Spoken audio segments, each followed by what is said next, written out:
I'm Chris Erdmann, and this is Made of More, the show where we go beyond business to uncover real stories that shape entrepreneurs, leaders, and change makers.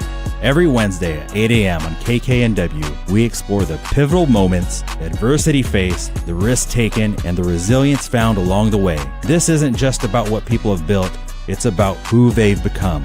If you're ready for inspiration, practical insights, and stories that remind you that you too are made of more, you're in the right place. So today my guest is a special friend, Armi Avila, who happens to be part of one of my business groups, and she owns a blinds and window coverings company called Amazing Blinds by Armi, and she services the greater Seattle area and then also the east side, right? Absolutely. Yeah, and I happen not just to be a friend, but also a client of hers now, and I just have to say the experience on both ends of business and friend has been really phenomenal this far. So I'm bringing Armi here to say hello.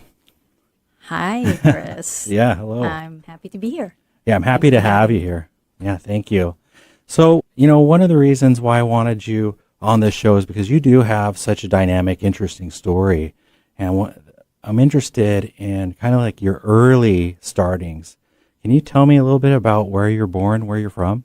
Absolutely. So I was born and raised in the Philippines, the eldest of three. We have a huge age difference. My brother is 6 years younger and our sister is 17 years apart. I would say my childhood, I lived a somewhat sheltered life. We had nannies growing up who were like family, who pretty much took care of everything. And I studied in an exclusive all-girls school. And so that was me growing up. Oh, wow. Yeah.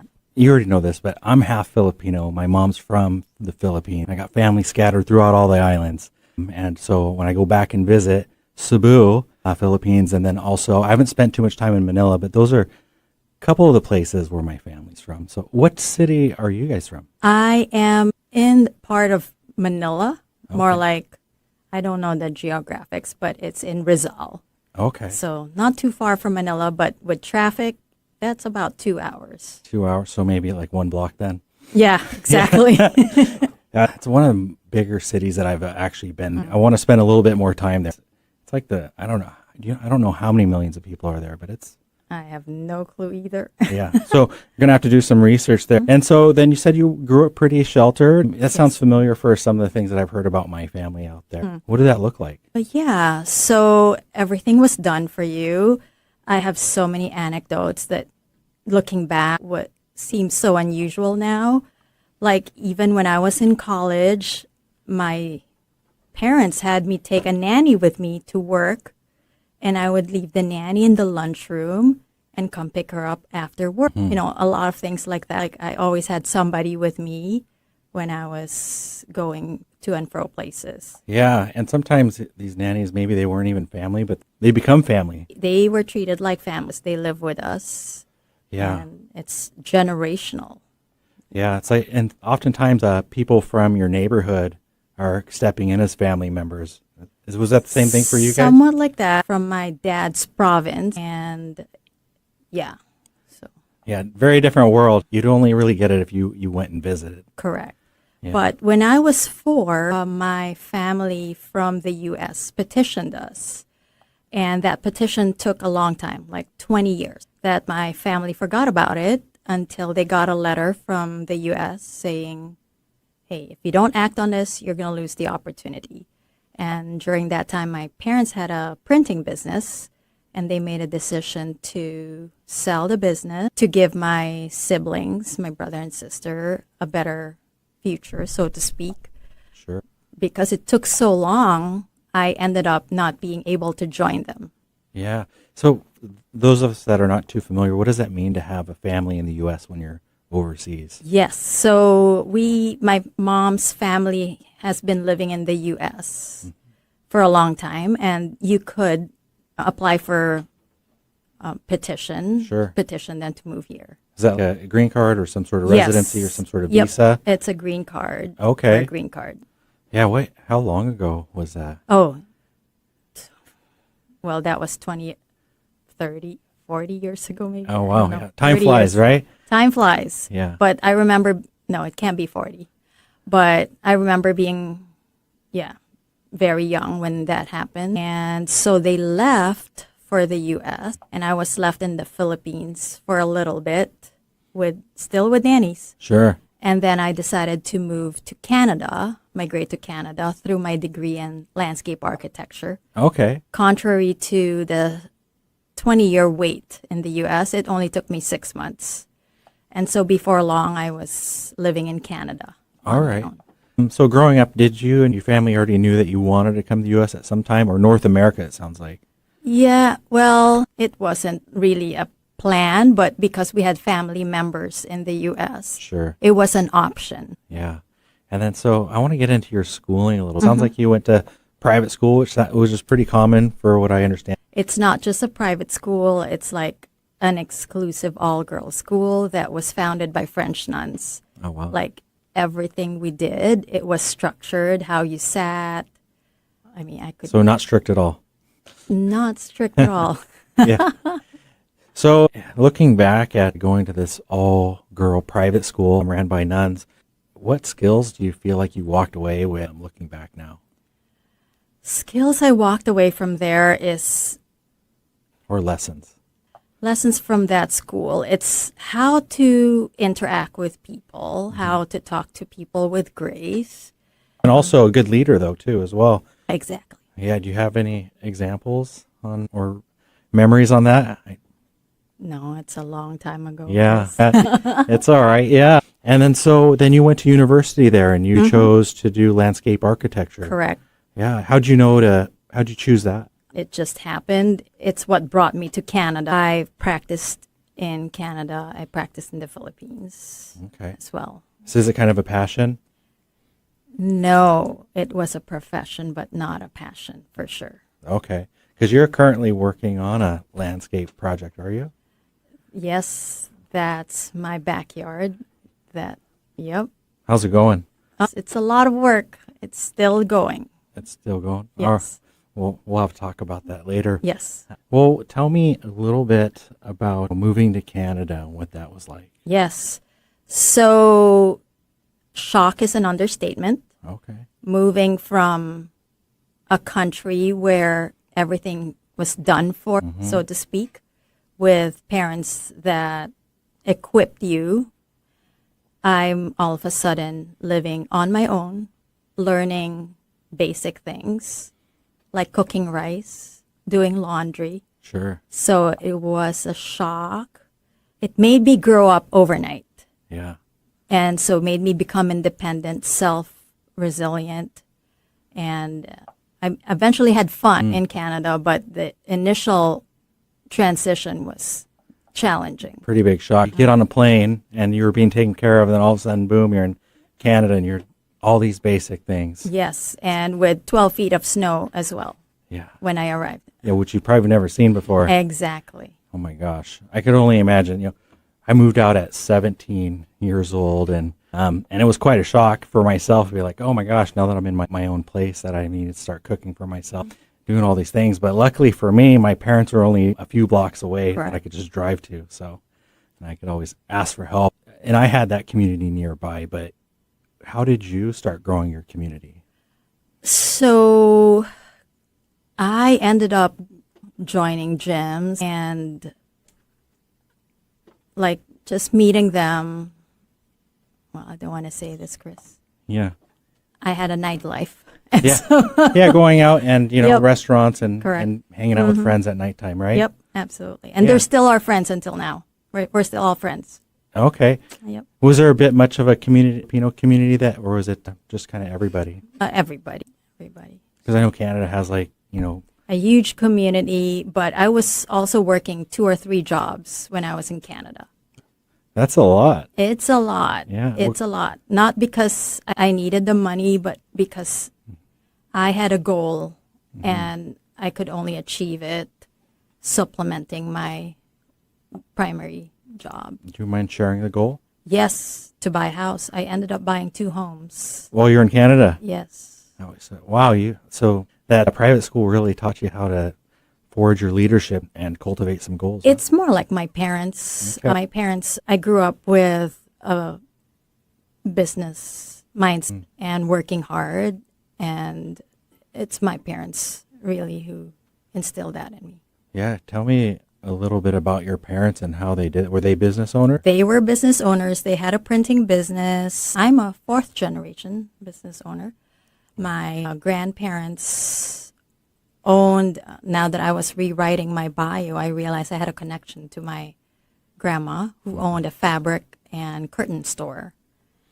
And so that was my environment growing up, is The fabric and curtain store. and being in business. Oh, wow. And then did you help? So what did you do with the fabric and curtain store? Anything, or were you just kind of exposed to it? I was just exposed to it, but I remember being more involved in the printing business for my I was selling business cards to my fifth grade classmates. Oh, interesting. Yes. So what did the fifth graders want with business cards? Were they more for fun? It's more for fun. Yeah.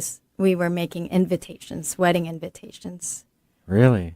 in fifth grade. I mean, it's all for fun. Yeah. Quite the entrepreneur. You just, and you did it the right way, starting for fun, and Yes. your parents were just leading by example. Absolutely. So you have two other siblings. Are they business owners or Nope. no? I'm the only one who has taken the path so far. Okay. It's really interesting how that works out sometimes. Yes, absolutely. So you're in Canada, you buy two homes, and then what happens next? Yes. So my parents are like, "What are you doing there?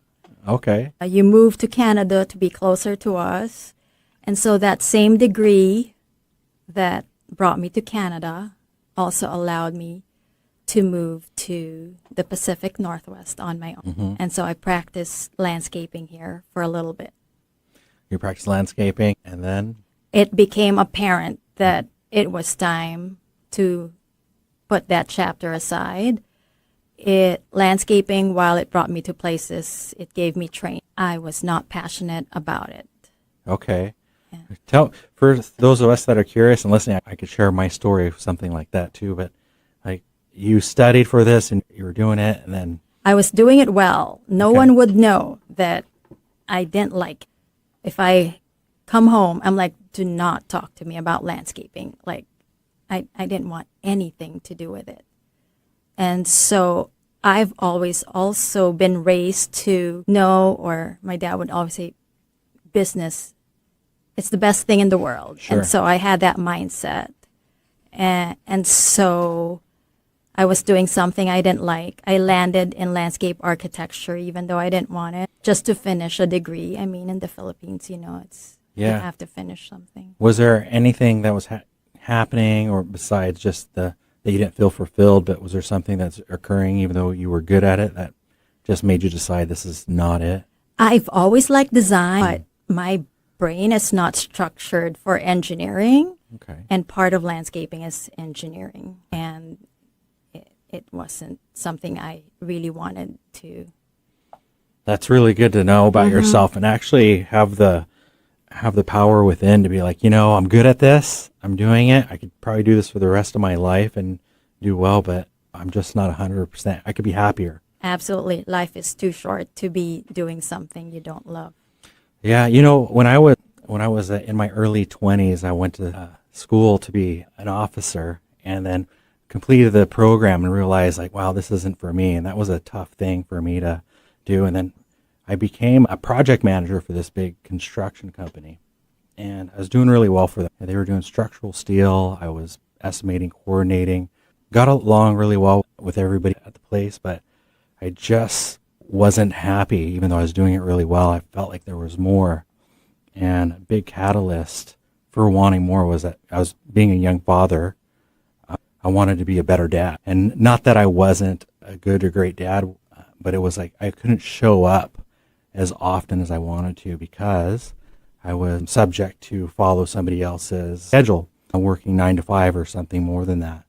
That was a huge problem, but it was sometimes I couldn't go to some of her plays and things like that. And that was one of the biggest catalysts. That was like, there's something more here in life, and it wasn't just about the business. And so that's how I ended up leaping from being a project manager of construction to finally jumping into real estate one day. So That's awesome. I can completely understand. Yeah. So you jumped ship from there. What was the next? Did you know what you wanted to do?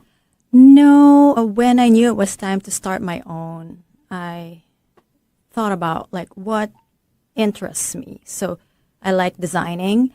My parents gave me the liberty to project manage, remodel, and I was instructing the contractor to knock down walls back when HGTV was not a thing, an open concept, and it wasn't You're shown the in OG Philippines. HGTV. Yes.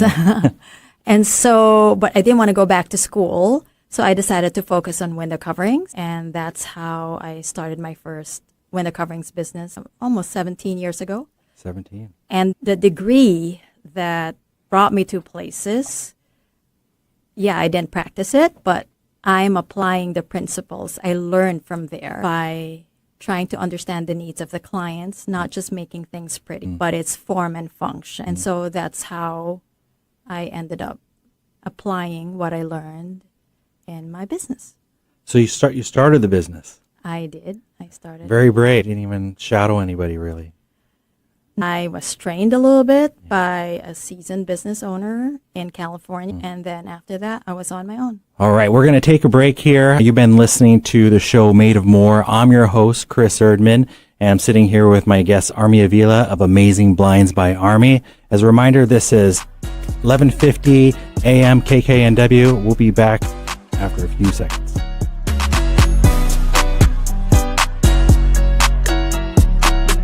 You can't escape a traffic jam. Know what else you can't escape? Seasonal allergies. And you might think you can avoid that coffee stain until... Oh, really? You can't escape a lot of things in life, but you can escape prediabetes. Prediabetes captures 1 in 3 adults. There are usually no signs of prediabetes. In fact, most people don't even know they have it. But with early diagnosis, you can change the outcome and prevent or delay type 2 diabetes. Take action by taking the 1-minute risk test at doihaveprediabetes.org. You might not be able to escape having this song stuck in your head, but you can escape prediabetes. Go to doihaveprediabetes.org today. Brought to you by the Ad Council and the Centers for Disease Control and Prevention. Hello, I'm Chris Erdmann. Every Wednesday at 8 a.m. on KKNW, I sit down with inspiring entrepreneurs, creative minds, and game changers to uncover the real stories behind their business. On my show, Made of More, we explore the challenges that they've overcome, the breakthroughs that they've celebrated, and the mindset that drives them forward. If you're ready to unlock your full entrepreneurial potential, Made of More is the show for you, because here we know you are made of more. Every Wednesday at 8 a.m. on KKNW. Are you ready to discover remarkable stories of resilience and cultural connection? This is Diaspora, a show sharing the journeys of first-generation immigrants from the Indian subcontinent now building their lives in North America. Inspiring, insightful, and always engaging, Diaspora offers a unique perspective on the immigrant experience. Join me, Aditya Mehta, my guests, on the Diaspora Show every Wednesday at 2 p.m. right here on KKNW. You took the first step and quit smoking, but even former smokers may still be at risk for lung cancer. That's why SaveByTheScan.org wants you to know about a new low-dose CT scan that can detect lung cancer early. It takes only 60 seconds and could save your life. You took the first step, now take the next. Visit SaveByTheScan.org for a simple quiz to see if you're eligible and talk to your doctor about screening.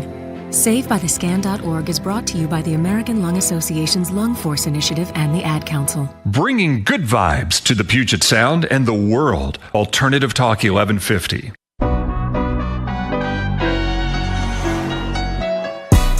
All right, Armi, so we're back. And, so you started this blinds company and you just had some training. You didn't shadow anybody and you were implementing some of your basic skills that you've learned with architectural landscaping. Correct. Do you want to get into that a little bit more? It's a lot of people in my industry are just order takers. Like, what do you want? This is what you get. And even if I hear that, I would say, well, let's analyze. What are your needs? What's your lifestyle? And that's how I make recommendations. It's not what I want. It's what will fit their lifestyle based on their goals and the style of their home. Yeah, I could speak to that because you came to this house that we're building right now, and there's a lot of windows there, wouldn't you say? Absolutely. But like I was telling you, you don't need to cover them all. Yeah, I was pretty surprised by that because I thought most people that were selling blinds would be like, oh, you need blinds for every single window, but because of the placement of like it's facing a floor, and you suggested in the room where I thought it would cost the most, it actually costs the least. Exactly. So it really just all depends as well. So Yeah, I mean, you do have a really great ear. And then you've also saved me a bit of headache and money because you're pointing out what the electrical contractor could be doing ahead of time and placing electricity in certain spots. And you were very precise in your direction. And I would say that the lead contractor was really excited about that. Nobody actually had a different opinion than you. And I was really surprised because a couple of the contractors I work with have a lot of opinions and how things should be done different. yeah, for sure. And you're in the best position. The studs are open and it's the best time to wire it for automation. Yeah, I got to say, if you're building a house out there or thinking about a remodel, I would get your blinds person. And if you're in the greater Seattle area, I hope it's Armi. Hey, thanks for the plug. Yeah, of course. Well, speaking from experience here, I want to go back to Canada a little bit. Yes. I didn't even ask, where at in Canada were you?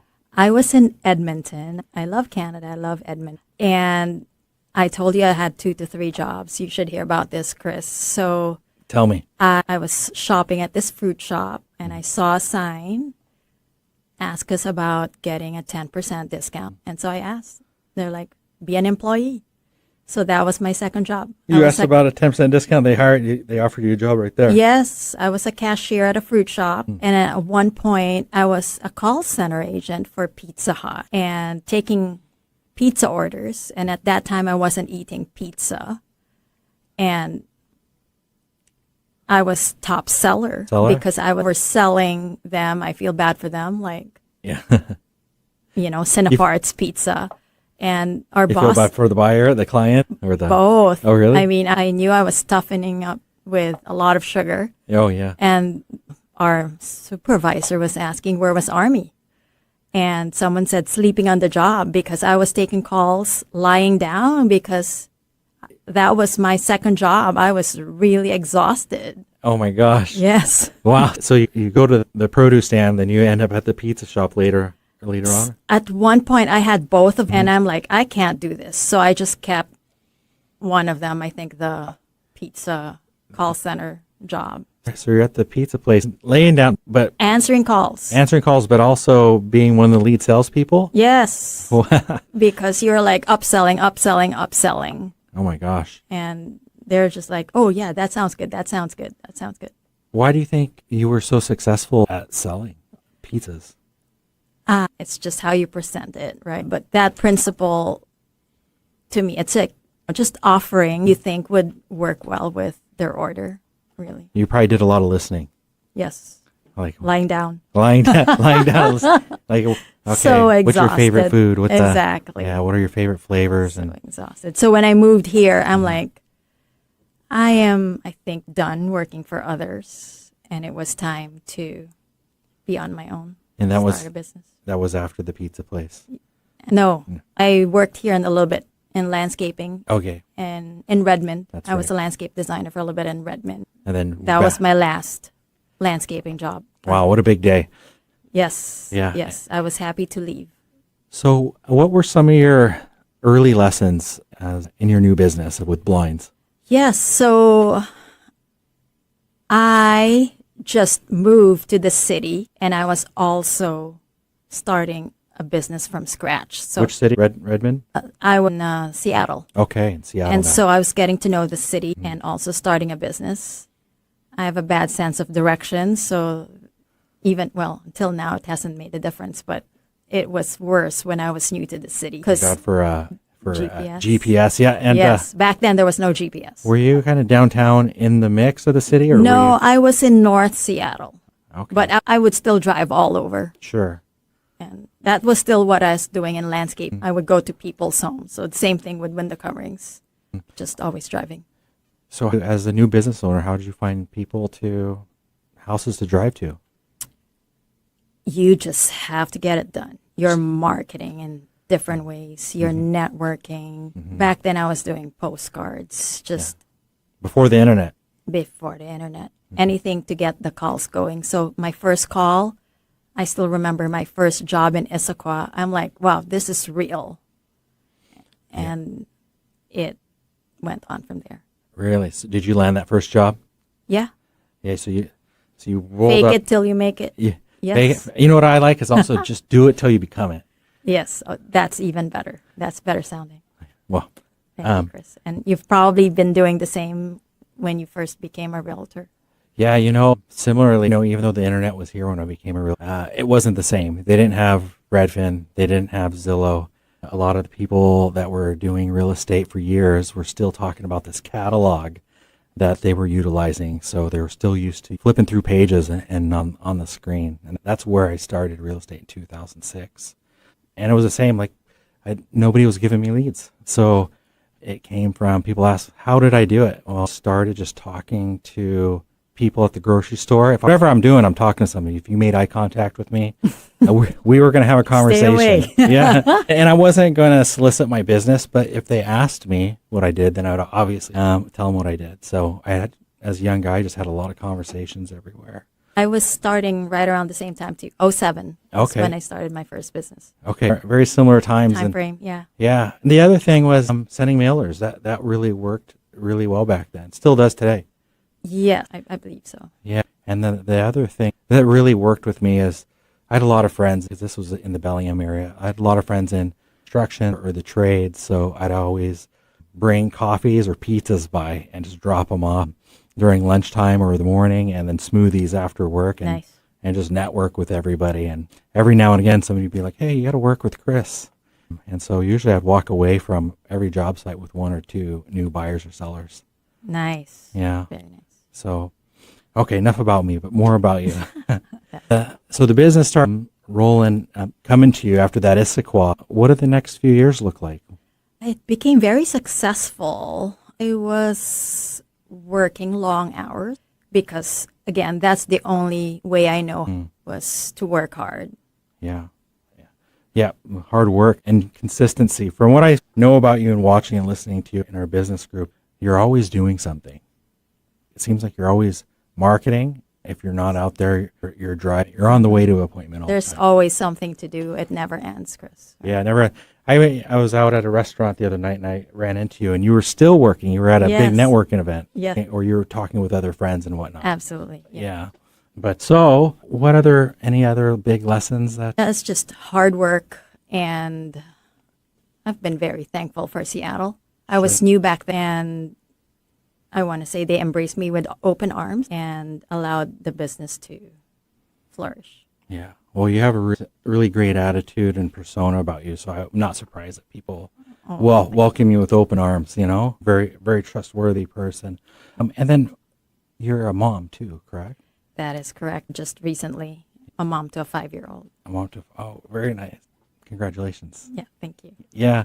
And so this first business you did it for years, and then you ended up parting ways with a. I walked away from it.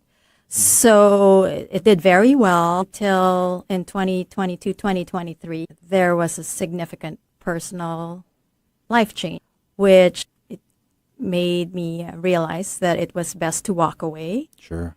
And From something you built and that was successful. yes, and in order for me to have a fresh start and just have a reset, it felt like the best for everyone. Yeah. For your mental health and Absolutely. For everything overall. for the future. So I would say that's, I could relate to having to walk away from something I started. And I think a lot of entrepreneurs out there, if they haven't done it yet, they'll find a place and time where maybe that first or second business that we start, it could be something grand, but yet it's not everything. And we may have to walk away from, could be the marketplace, could be the relationships inside the business, it could be a change in belief about how business is run. There was one business that I had, and it was very successful. And at some point in time, I had to face myself and be like, am I happy or could I be happier? And the answer was, I could be happier. And meaning, if I was happier, that I'd probably have a lot more energy, and I'd probably be a lot more effective in the relationship that I wanted to embark on. And I got to say, walking away from business could be like very personal, heartbreaking, and even have an impact on who we believe we are at sometimes. But I got to say, like, for those of you that are out there that are in something that might be kind of slowly killing you, even though you're successful, really seek some counsel, because maybe walking away from it, starting all over again, it's like having your hand in that cookie jar. You just don't want to let go of that cookie, but you can't take your hand out. Yeah. But letting it go, there was a whole lot more cookies on the other side. Yes, absolutely. I agree. So you walked away from this. This is where Amazing Blinds by Armi started. That is correct. So Amazing Blinds by Armi is a result of that turning point. Walking away was difficult, but it gave everyone a gracious and start, as well as A reset.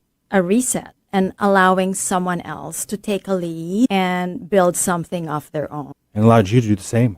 Exactly. Yeah. More importantly, you're here right here with me right now. Yes. And it's about Amazing Blinds by Armi and Armi. Yes. And so you got this new restart. And going into, tell me about like your first, your beginnings here, your first months. Like, what did it feel like having your own company? For sure. So I didn't have the luxury of time to wait for things to unfold. Bills are happening. Yes, bills are happening. I have a wonderful 5-year-old to raise. Yeah. So Motivation. so you're just doing what it takes. But I had the mindset of I was able to start a successful business. That was in 2007, knowing nothing, knowing nobody. And so it gave me the confidence that I can do it again, knowing what I know now, the connections I have. And so I just tried to get it done. Try to get it done. But you had to come up with new marketing. Yes, and this new business is very different than the previous business. This business carries my name on with it. Sure. And there's a story to this, Chris. Yeah, would love to hear it. So, yeah, I just realized people remember my name and what I do and how I made them feel. And growing up, I really didn't like, my name was very frustrating. I would waste 1 to 3 minutes of my time every time trying to spell it, trying to correct the spelling, finally agreeing, sure, that's my name. And that frustration became a name or a solid foundation for my new business and a name I stand behind. And so this new business represents who I am and as a person, as a designer, as well as represents the values that I care about the most, like honesty, creativity, and just elevating the experience for clients. Yeah, I believe that you do carry those values. That's what I experienced being your customer as well. Thank you. So, yeah, and having your name on there, it sounds, I see you light up, you know, Yes. I see you light up. You have this huge, when you say that your name is on this, and I would guess that it gives you just more sense of pride and ownership of this business. Yes, it's sense of identity. It's not unusual for my clients to call me and say, hey, I'm just so glad I found you. And if the name of the business on the internet, they're like, there's no way that's not the Armi that did my blinds. So I'm just grateful that I'm still able to do what I do, because at one point, if I sold the previous business with a non-compete, it was over. And so I'm really just grateful to be able to still do what I love to do and still be the blind lady. A blind lady. Yes, that's what some people call me. Well, I'll start calling that you Oh, soon. no, don't do okay, that. Okay, well, not. And then, so now you got your name on the business, and then you also had to hire installers. Yes, that was easy. Like as soon as people found out, I had a list of installers that now I work with Okay. and who I know and trust. So you built those relations. That's really amazing. Yep. We're about to go to another break again. I'm Chris Erdmann, your host on Made of More, sitting here with Armi Avila of Amazing Blinds by Armi. Tune back in to 11:50 a.m. KKNW.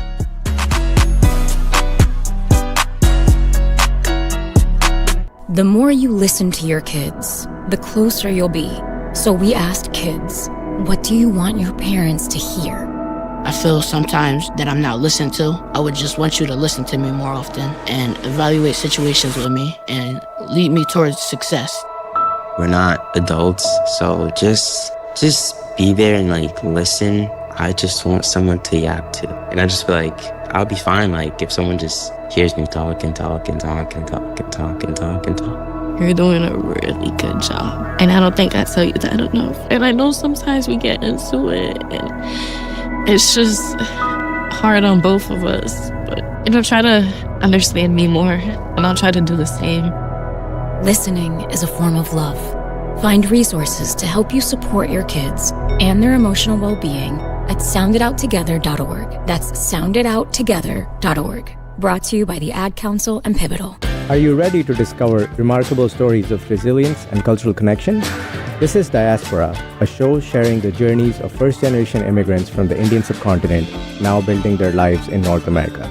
Inspiring, insightful, and always engaging, Diaspora offers a unique perspective on the immigrant experience. Join me, Aditya Mehta, my guests, on the Diaspora Show every Wednesday at 2 p.m. right here on KKNW. Hello, I'm Chris Erdmann. Every Wednesday at 8 a.m. on KKNW, I sit down with inspiring entrepreneurs, creative minds, and game changers to uncover the real stories behind their business. On my show, Made of More, we explore the challenges that they've overcome, the breakthroughs that they've celebrated, and the mindset that drives them forward. If you're ready to unlock your full entrepreneurial potential, Made of More is the show for you, because here we know you are made of more. Every Wednesday at 8 a.m. on KKNW. Retirement can be scary, but only if you're not prepared. That's why AARP created thisispretirement.org. Because unless you've already retired, you're in pretirement and you still have time to plan. Learn about retirement savings options, potential tax breaks, and how you can build savings over time. Visit thisispretirement.org for free resources to help you customize your action plan and feel the retirement fear disappear. Brought to you by AARP and the Ad Council. Like us on Facebook, facebook.com/1150KKNW.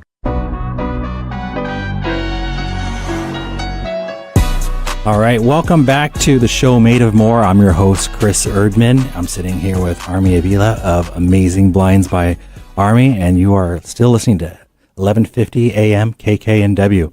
So, Armi, all of our conversation's been really great. And so we're going into this third segment here, and something that I really want to know is, how do you define success now versus how you did previously? Yes, good question, Chris. So success before was building something out of nothing and getting that going to a point where the business is self-sufficient. Success now, while I'm still starting from zero, it meant rising when things don't go as planned and following what's in your heart and still doing what you love to do with the people that you respect and just being present for your clients, your family, and for myself. Sounds more relational, more spiritual now. Yes, it's not all about material things, but yeah. Those material things are not necessarily bad either early on. Exactly. I could say for me early on, success, even though it was measured by how much time I could spend with my daughter and whatnot, it was also measured by what I could accomplish, like making something out of nothing. And I would say that was really, really good back then.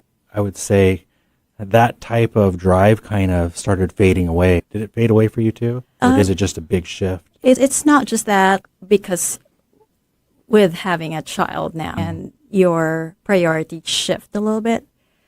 And COVID, while it was tragic, so to speak, it changes your perspective that life is not all about working all the time. Yeah. that you need a work-life balance. And so that's what I'm trying to achieve now. Have more of a balance. So on the other side of work, what does that balance look like?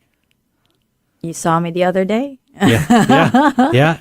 Just you're out Just creating out and relationships. having fun. Yeah. And creating relationships. Yeah, and then probably spending a lot of time with your son too. right? Exactly. Fostering probably the most important relationship right now. Yes, for sure. Yeah. Thanks for sharing that. So, what's different now on how you approach life?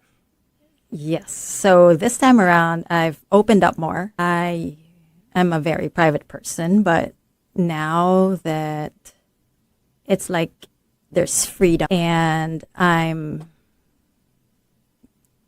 interacting with a lot of like-minded people more, and I'm grateful to be part of a community. And I'm in a very unique spot in that I was an established business owner. Sure. And I am now a new business owner at the same time.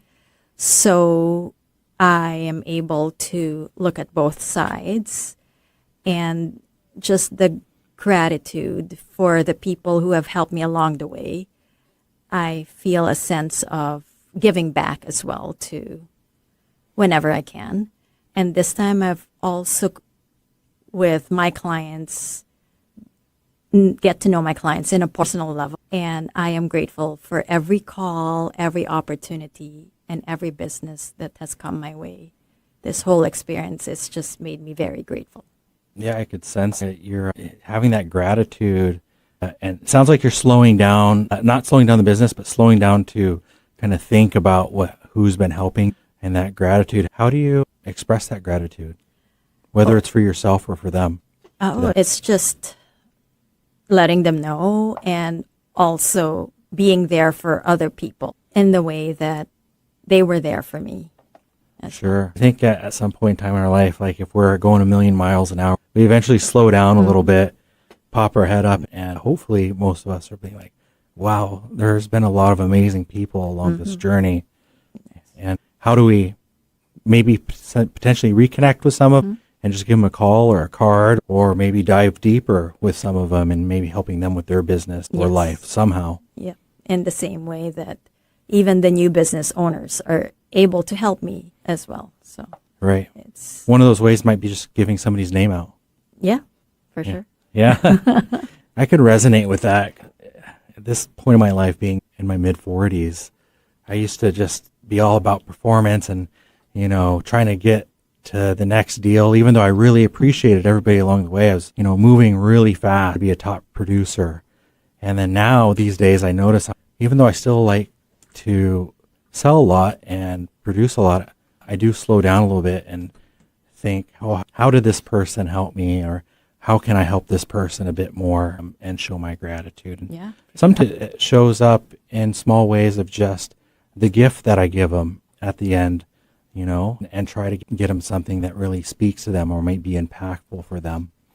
And sometimes it takes a little while to understand that. One of my favorite gifts is giving flowers to my clients, if they do like flowers. And I think I have a correlation of that between, like, my dad really enjoyed harvesting flowers as we grew up, and so that might be part of the connection. But I noticed that a lot of people really, I don't know if a lot of people are getting flowers these days, so they act very surprised. And I usually do that as sometimes the first gift, and when they move in or buy something, then it gives me a little bit of time, now that I know this person a bit more, to shop for maybe their another gift that might be more meaningful. Somebody that I closed on a building with, they were really into judo. Oh, wow. And so I ended up ordering a belt from Japan and put their name on the judo club. They haven't gotten it yet, so hopefully they're not listening first and they get surprised by this gift. So I'll let you know how that goes. Sounds good. Yeah. What other way do you feel like this gratefulness? It's just going above and beyond what they expect and just doing your job very well. Doing the job. Yeah. That's underrated, isn't it? Exactly. Doing the job and making a difference in their life. Believe it or not, it's weird to say, but when the coverings changes lives, it's not unusual for me to hear from clients saying I've done their blinds 10, 12 years ago, and they're still grateful for the guidance. And what they don't know is I am even more grateful that I was part of their home and that they allowed me to help them. Yeah. Well, I just have to say, like, the fact that you take your job so seriously, that's, I don't feel it's as common as it used to be 20 years ago, as it was 20 years ago. Wouldn't you say? I don't know, Chris. Yeah. I feel Maybe. I could measure these great experiences when I just show up to a restaurant these days and they have great service. I'm like measuring them up. I'm like, oh my gosh, this is great. And I'll be telling everybody that they should go there. It's all AI now, so maybe. Oh, AI is getting pretty good though. Yeah. You know, that want to really serve people. That's what we're here for. Right? Yeah, that is what we're here for. Do our job. Yeah. You know, as far as support in your life, what does that look like? How do you make sure that you're getting supported? Yes. So going through everything, that's what made a huge difference for me is the great support system from family. My parents are great. And from friends, like they're just a phone call away, that makes a difference. Definitely. Yeah. So you're spending quite a bit of time with your family or calling them. And yep. A lot of people stay in business, kind of stay closed in and don't express the hardships that they're going through. Do you find yourself that you keep things in or do you share with your support group? I do share to a certain degree, but honestly, Chris, I am having fun with rebuilding and getting a fresh start. And so the little frustration here and there in the whole scheme of things. Very little. It's very little. I love to hear that. Yes, it's amazing to wake up every day and you're just like thankful. You're driving around and you're like, hey, life is good. Life's good. Yeah. Because you could measure both sides of the spectrum. That period in your careers where you did have hardships and your period right now that you're not feeling that. You're flying, sounds like above the clouds. And that sounds really good. It's just being thankful because it could be worse, right? Sure. And so I'm just grateful for every opportunity and for people who have helped me along the way, from the vice president of a manufacturer, Hunter Douglas. I met him a couple months ago, and in person, I told him, you probably won't remember this, but you just helped me when I was starting out, because I knew who was helping me fast track my business. And I just expressing my gratitude. Oh, that's great. Even going as somebody that you said the vice president of Hunter Douglas. Yeah. He probably doesn't hear that enough. Probably not. Yeah. I think that's really big of you to recognize just the thanking and recognizing that sometimes we think the leaders around us are so strong. They may be, but in reality, they're just people that need support or need to hear something good. Yeah. What other practices would you recommend to anybody like listening that looking on both sides of the spectrum of like having a hardship and in business and then where you're at flying in gratitude? Like what are some practices that somebody could do? Oh, it's not like a practice, but sort of an encouragement. Yeah. Don't be afraid to let go or pursue your passion. Some of the best chapters in my life were those that I took a leap of faith. And sometimes you just have to let go to grow. And whatever they're feeling right now is just a chapter. It's not the end of the story. And if you don't try, you won't know. That's right. Yeah, that leap of faith. Thank you for sharing that. Let's talk about blinds. Yes. Yeah. What are some of the things that you're recommending these days? We've been doing a lot of automation. It's back in the day when you recommend automation. It's like, are you lazy? Now. You mean automation as far as like blinds? Electric blinds? Yes. Now it's almost a must, and it allows you to put them on schedules. It's a security issue when no one's home. You can schedule it so that someone's home. Yeah. I've never even thought about that. Blinds for security. Yep. So when you're off away on vacation. It's programmed. It's programmed or on your phone, probably. Or on the phone. I can operate my shades right now if I wanted to. Okay, and it keeps people from looking in, and Yep, absolutely. you probably turn your lights on from your phone as well. Yes, I'm Yeah. not that techie, but that is possible. Yeah. What else is for people? I've learned so much when you were over and talking about all the different blinds. What are some important things to think about when you are shopping for blinds? Well, there's different kinds, and there's no one solution for every home. It's really analyzing what your needs are and coming up with solutions for it. I would have clients saying, this is my wish list. I don't know if it exists. And you just find a way, if the manufacturer doesn't have that default solution, to find a way that would work for them. Can you give me examples? Yes, so it might be hard to understand, but top down, bottom up.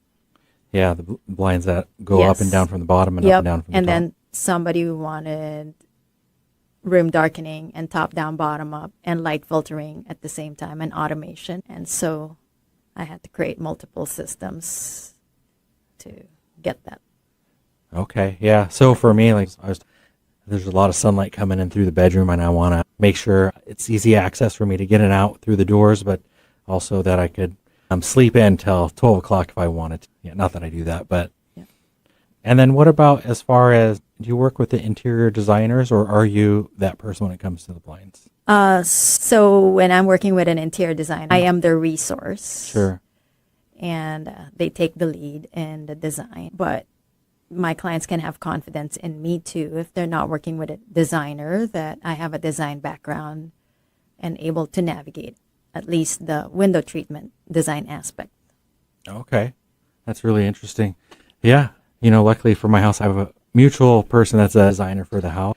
Now that we're going to pick colors out and whatnot, you'll come in and talk to them. Is that what's going to happen? Possibly, yeah. Or will you Different options. or will you just come in at the end and look at what they have, what we've done? Yeah, that might be a good one. That might be the best.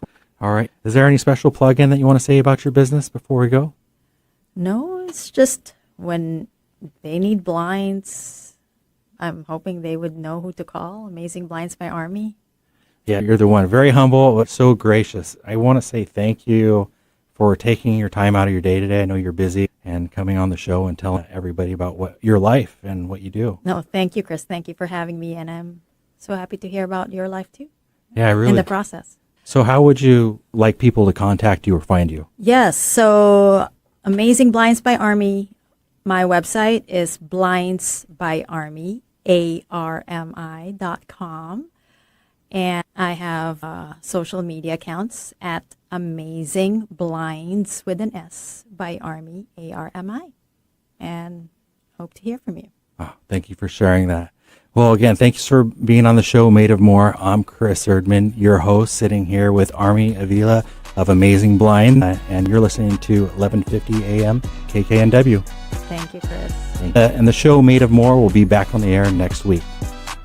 Thanks for tuning into this episode of Made of More on KKNW. Whether you're on the road, at the office, or listening from home, keep chasing what lights you up, keep building what matters, and never settle for less than the life you were made for. You are made of more. More purpose, more impact, more joy. Made of More is part of the Speaking Current network of shows and podcasts, all of which that are dedicated to inspiring listeners to build lives of meaning, connection, and value. You can find the Speaking Current network of shows, including Made of More, wherever you get your podcast. You can also find us on YouTube. Until next Wednesday at 8 a.m. on KKNW, I'm Chris Erdmann. Stay bold, stay inspired, and stay made of more.